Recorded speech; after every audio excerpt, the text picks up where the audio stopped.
Hi friends, welcome to Jagathi cooking. ಇವತ್ತು ಆಲೂಗಡ್ಡೆ ಸಾಗು ಹೇಗೆ ಮಾಡೋದು ಅಂತ ನೋಡ್ಕೊಂಬರೋಣ ಬನ್ನಿ. ಪೂರಿಗೆ ತುಂಬ ಒಳ್ಳೆ ಕಾಂಬಿನೇಷನ್. ಇದನ್ನು ಮಾಡೋದಕ್ಕೆ ನಾನು ಇಲ್ಲಿ 5 ಆಲೂಗಡ್ಡೆನ ಚೆನ್ನಾಗಿ ಬೇಯಿಸ್ಬಿಟ್ಟು ಸ್ಮ್ಯಾಶ್ ಮಾಡಿ ಇಟ್ಕೊಂಡಿದ್ದೀನಿ. ಹಾಗೆ ಒಗ್ಗರಣೆಗೆ ಈರುಳ್ಳಿ ಮತ್ತು ಮೆಣಸಿನ್ಕಾಯಿ, ಕರಿಬೇವಿನ ಸೊಪ್ಪು, ಅರಿಶಿನ ಪುಡಿ, ಜೀರಿಗೆ ಮತ್ತು ಸಾಸಿವೆ ಇಷ್ಟನ್ನು ತೊಗೊಂಡಿದ್ದೀನಿ. ಈಗ ಇದನ್ನು ಮಾಡೋದಕ್ಕೆ 1-2 ಸ್ಪೂನು ಕಡಲೆ ಹಿಟ್ಟು ತೊಗೊಂಡಿದ್ದೀನಿ. ಇದು ಬೋಂಡ ಮಾಡೋ ಹಿಟ್ಟು. ಇದನ್ನು ನಾನು ನೀರಲ್ಲಿ ಚೆನ್ನಾಗಿ ಕಲಸಿಟ್ಕೊಂಡಿದ್ದೀನಿ. ಈಗ ಒಂದು ಬಾಣಲೆಯಲ್ಲಿ ನಾನು ಎಣ್ಣೆ ತೊಗೊಂಡಿದ್ದೀನಿ. ಎಣ್ಣೆ ಕಾದ ನಂತರ ಇದಕ್ಕೆ ಸಾಸಿವೆ ಹಾಕೋತಿದ್ದೀನಿ. ಸಾಸಿವೆ ಸಿಡಿದ ಮೇಲೆ ಜೀರಿಗೆ ಹಾಕೊತಿದ್ದೀನಿ. ಎರಡು ಚೆನ್ನಾಗಿ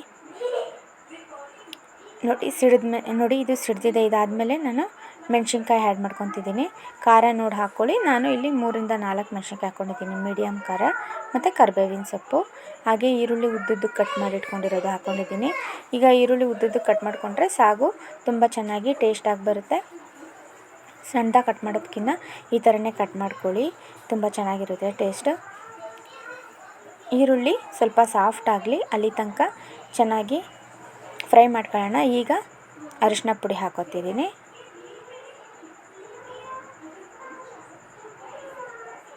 ಈಗ ಬೇಯಿಸಿರೋ ಅಂಥ ಆಲೂಗಡ್ಡೆ ಹಾಕೋತಿದ್ದೀನಿ. ಈಗೆಲ್ಲ ಚೆನ್ನಾಗಿ ಒಂದು ಮಿಕ್ಸ್ ಕೊಡೋಣ. ಇದು ಚೆನ್ನಾಗಿ ಮಿಕ್ಸ್ ಆದಮೇಲೆ ಇದಕ್ಕೆ 1-2 ಲೋಟದಷ್ಟು ನೀರು ಹಾಕ್ಕೋಬೇಕು. ಇದು ಇಷ್ಟು ತಿಕ್ನೆಸ್ ಇದ್ದರೆ ದೋಸೆಗೆ ತುಂಬ ಚೆನ್ನಾಗಿರುತ್ತೆ. ಆದರೆ ಪೂರಿಗೆ ಸಾಗು ಮಾಡ್ತಿರೋದ್ರಿಂದ ನಾವು ಸ್ವಲ್ಪ ತೆಳ್ಳಗೆ ಮಾಡ್ಕೋಬೇಕಾಗುತ್ತೆ. ಹಾಗಾಗಿ 2 ಕಪ್ ನೀರನ್ನ ದೊಡ್ಡ ಲೋಟದಲ್ಲಿ 2 ಕಪ್ ನೀರು ಹಾಕ್ಕೋತಿದ್ದೀನಿ. ಇದೆಲ್ಲ ಆದಮೇಲೆ ಇದು ದೊಡ್ಡೂರಿನಲ್ಲಿ 1 ನಿಮಿಷ ಬಿಟ್ಟರೆ ಸಾಕು. ಒಂದು ಕುದಿ ಬರುತ್ತೆ ನೋಡಿ, ಇಷ್ಟು ಒಂದು ಕುದ್ರೆ ಸಾಕು. ಈ ಟೈಮಲ್ಲಿ ನಾನು ಕಡಲೆಬೇಳೆ ಹಿಟ್ಟನ್ನು ಹಾಕ್ಕೋತಿದ್ದೀನಿ. ನೋಡಿ ಈಗ ಮಿಕ್ಸ್ ಮಾಡ್ಕೊತಿದ್ದೀನಿ ನೋಡಿ. ಇದಾದಮೇಲೆ ಒಂದು ಅರ್ಧ ನಿಮಿಷ ಆದರೆ ಸಾಕು. ಆಲ್ರೆಡಿ ತುಂಬ ತಿಕ್ನೆಸ್ ಬಂದಿದೆ. ಇಷ್ಟಾದರೆ ಸಾಕು. ಪೂರಿಗೆ ತುಂಬ ಚೆನ್ನಾಗಿರುತ್ತೆ. ಖಂಡಿತ ಒಂದ್ಸತಿ ಟ್ರೈ ಮಾಡಿ. ಹಾಗೆ ನನ್ನ ಚಾನಲ್ಗೆ ಯಾರು ಸಬ್ಸ್ಕ್ರೈಬ್ ಮಾಡ್ಕೊಂಡಿಲ್ಲ ಸಬ್ಸ್ಕ್ರೈಬ್ ಮಾಡ್ಕೊಳ್ಳಿ, ಶೇರ್ ಮಾಡಿ. ಇಷ್ಟ ಆದರೆ ವಿಡಿಯೋ ಲೈಕ್ ಮಾಡಿ.